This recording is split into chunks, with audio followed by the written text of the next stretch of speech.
मिश्रा, आप देख रहे हैं मेरे YouTube channel Anish Mishra sir. मैं ज्वाला देवी गंगापुरी रसोलाबाद प्रयागराज से।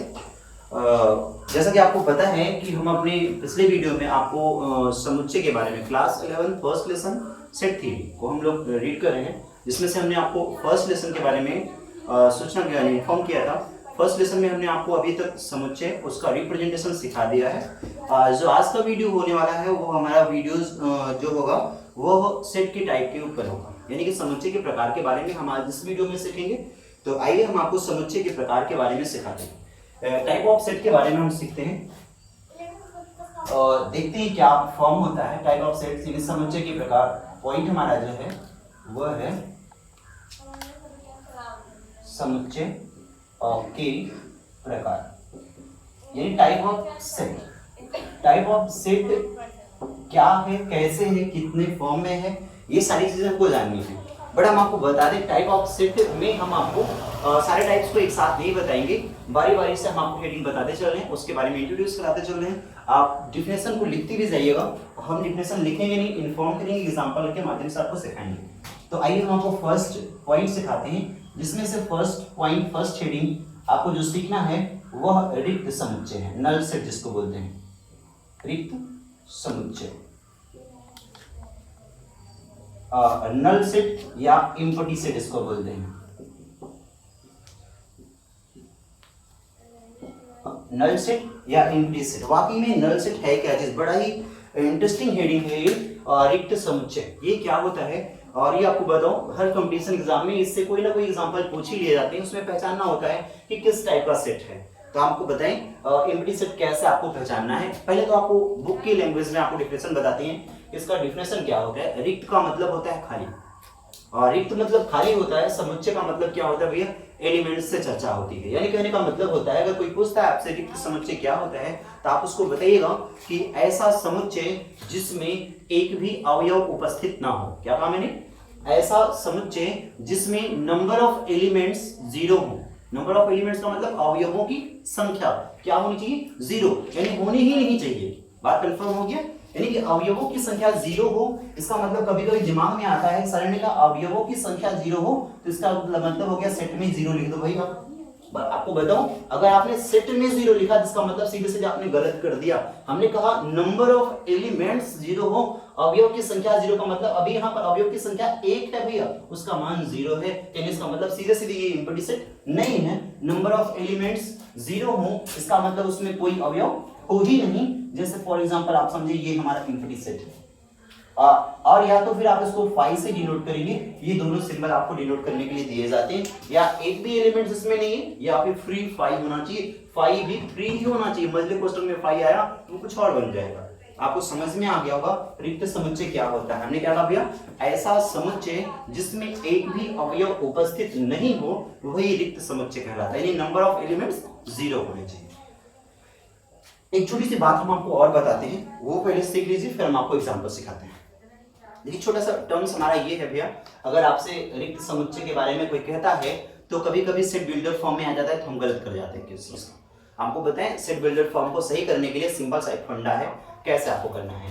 देखिए जब आपको रिक्त समुच्चय पहचानना हो तो आप एक सिंपल शब्द याद रखिएगा कि यदि कोई स्टेटमेंट कहा जाए, प्रश्न में कोई स्टेटमेंट दिया जाए और वह स्टेटमेंट सीधे सीधे रॉन्ग हो, कोई भी कथन दिया जाए वह कथन क्या हो गया, गलत हो। अगर कथन गलत होता है तो इसका मतलब वह रिक्त समुच्चय कहलाता है, और इसे फाइव या मजली पुस्तक से डिनोट करेंगे। आइए हम आपको एग्जांपल सिखाते हैं क्या एग्जांपल होता है।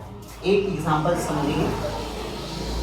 एग्जांपल में हमने लिखा x such that x square is equal to 4, और यहां पर हमने लिख दिया x एक विषम संख्या है, विषम संख्या है। बात समझेंगे, हमने क्या लिखा भैया, x such that x square is equal to 4, x एक विषम संख्या है। क्या आप देखें ये स्टेटमेंट सही है या गलत है, हम आपको सिखाते हैं ये स्टेटमेंट के बारे में। देखिए हमने आपको लिख के दिखाया x square is equal to 4, और अगर आप x की वैल्यू फाइंड आउट करेंगे तो प्लस माइनस 2 हो, या फिर आप प्लस 2 ही कर सकते हैं। दो इवन नंबर है या ऑड नंबर, आपको पता हो गया होगा ये दो जो होता है वो इवन नंबर होता है, पर स्टेटमेंट में हमने लिखा है कि ये ऑड नंबर है। आप समझ गए होंगे क्या कहा मैंने, ये ऑड नंबर है बट हमारे न्यूमेरिकल को सॉल्व करने पे इवन नंबर मिल रहा है, इसका मतलब स्टेटमेंट क्या भैया गलत है, यानी ये कौन सा समुच्चय है, ये रिक्त समुच्चय है। यानी कि कोई भी स्टेटमेंट कहा जाए वह स्टेटमेंट यदि रॉन्ग होता है तो वह हमारा इम्प्लीसिट यानी रिक्त समुच्चय कहलाता है। एक दूसरा एग्जांपल आप समझिए, बड़ा ही सुंदर एग्जांपल है, हम आपको बताते हैं। जैसे हमने लिखा x सच दैट x अंग्रेजी वर्णमाला, अंग्रेजी वर्णमाला, अंग्रेजी वर्णमाला में ए से पूर्व का अक्षर है, ए से पूर्व का अक्षर है। आप बताओ क्या ये स्टेटमेंट सही है? हमने आपको बताया क्या, x सच दैट x अंग्रेजी वर्णमाला में ए से पूर्व का अक्षर है, ए अल्फाबेट है। क्या अंग्रेजी वर्णमाला में ए से पहले कोई और अक्षर आता है? आपको तुरंत पता हो गया होगा, अंग्रेजी वर्णमाला में ए से पहले कोई अक्षर नहीं आता है, इसका मतलब है स्टेटमेंट क्या है, गलत है। यानी कौन सा समुच्चय हो गया, ये रिक्त समुच्चय हो गया। बात समझ गए होंगे आप? या फिर मैं एक छोटा सा एग्जांपल आपको बताता हूँ दैनिक जीवन में जो यूज होना है। जैसे फॉर एग्जांपल आप समझिए, आपके क्लास टीचर आपसे बोले कि बेटा कल जो है 10 बजे आपकी क्लास होगी, और आप क्लास करने के लिए 10 बजे आप पहुंचे, और 10 बजे जैसे आप क्लास पहुंचते हैं तो आपके टीचर्स उपस्थित ही ना हो, यानी टीचर जो है अब्सेंट हो जाए।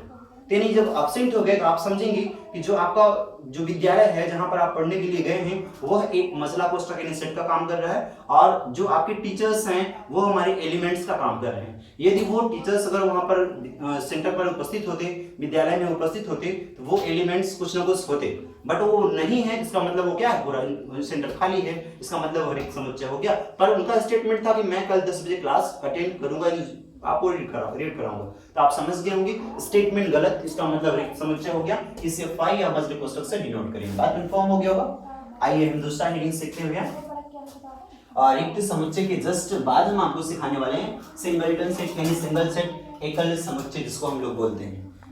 एकल समुच्चय दूसरा हेडिंग है हमारा। एकल समुच्चय 7 मिनट 12 सेकंड हो गया, कटे ना, ये स्टॉप ही नहीं, स्टॉप है ना, तो उससे चल जाएगा ना 7 मिनट 12 सेकंड ना। हाँ तो ठीक, चलने दो। और एक सेट ये और पढ़ा देंगे, एक सेट सुनो 7 के बजाय और बढ़ने दो। इसमें हमको पढ़ाना है रिक्त के बाद एकल पढ़ाने चलते हैं, परिमित अपरिमित 2 सेट पढ़ाएंगे, 3 सेट पढ़ाएंगे इसमें। 1 मिनट रुक जाओ। पोजीशन कितना तक पहुंचा है वो पोजीशन? 7 minute 34 second. नहीं, कितना कहाँ पे थे हम?